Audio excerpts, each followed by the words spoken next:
ผู้ประจำการคณะเลขาธิการศูนย์กลางภาคคอมมิวนิสต์เวียดนามได้เดินทางมาถึงนครหลวงเวียงจันทร์เพื่อเป็นการฮัดแน่นและเสริมขยายสายผูกพันมิตรภาพอันยิ่งใหญ่ความสามัคคีแบบพิเศษและการร่วมมือหอบด้านและหุ้นส่วนยุทธศาสตร์ระหว่างสองภาคสองรัฐก็คือประชาชนสองชาติลาวเวียดนามลาว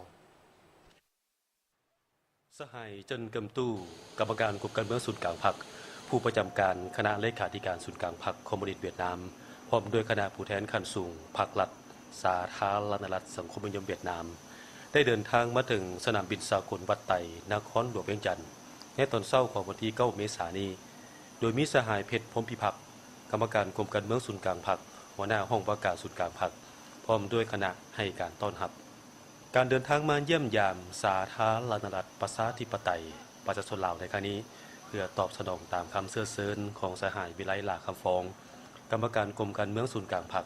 ผู้ประจำการคณะเลขาธิการศูนย์กลางพรรคประชาชนปฏิบัติลาวเพื่อเป็นการฮัดแน่นและเสริมขยายสายผูกพันมิตรภาพอันยิ่งใหญ่ความสามัคคีพิเศษการร่วมมือหอบด้านและหุ้นส่วนยุทธศาสตร์ระหว่างสองพรรคสองรัฐและประชาชนสองชาติลาวเวียดนามภายหลังเดินทางมาถึงสนามบินสากลวัดไต่สหายเจินเกิมตู้พร้อมด้วยคณะผู้แทน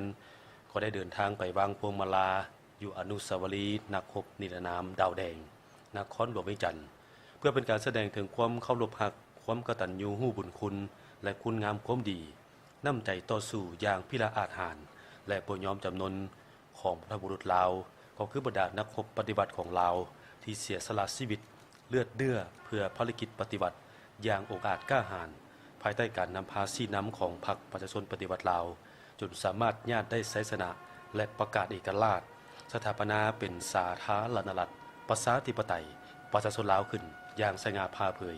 ในวันที่ 2 ธันวาคม ปี 1975